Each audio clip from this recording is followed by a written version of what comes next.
Tayo po, tingnan natin ang mga gulay dito. Kung may hinog na angka na. Baka po marami ng hinog na angka. Tapos sa gubat. Tara na po.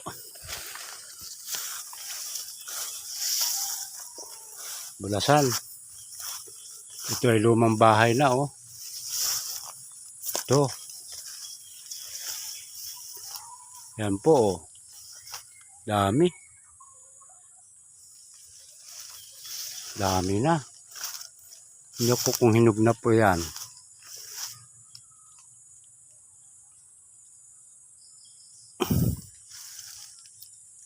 Ilaw pa. Dami niyang bunga. Itong hirap ng buhay sa bundok. Hanap pa ng gulay. Pag wala kang pera. Itong hanap buhay dito, maghanap pa ng gulayin. Oh, dami oh. Mga nakakabrolok lang. Ayun pa oh. Kaya po. Puntahan po natin yung mga bata. Nangangawil po sila ng pang-ulamay. Ang huli sila ng mga isda sa sapa. Hindi lang po ang hanap buhay namin dito. Pag may mahuhuli, may pang-ulam. Kung wala, gulay. Kaya po, sana may makatulong naman po sa amin sa hirap ng buhay namin.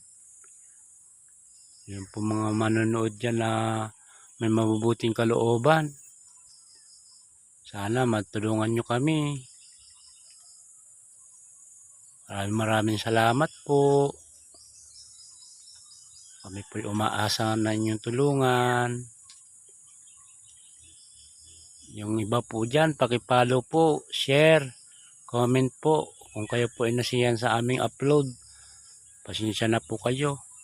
Wala po kaming katulad ng iba na nag-i-edit. Kami po, kung ano na po na video namin, siya na po yung na-upload namin. Kasi mahirap lang po kami. Ito po, bulasan po ang aming daanan.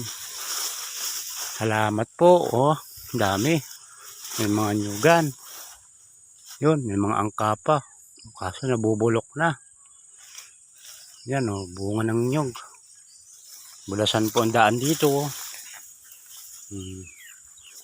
Marami pong salamat sa inyong lahat sa pagpapanood. Pwede po kayong kumontak sa akin sa messenger ko po sa Facebook. Siya din po yan ang pangalan ng account ko, Facebook. Marami pong salamat. Ingat po kayo palagi dyan sa trabaho ninyo. Bye-bye po. Like and share po, follow. Comment below po. Salamat.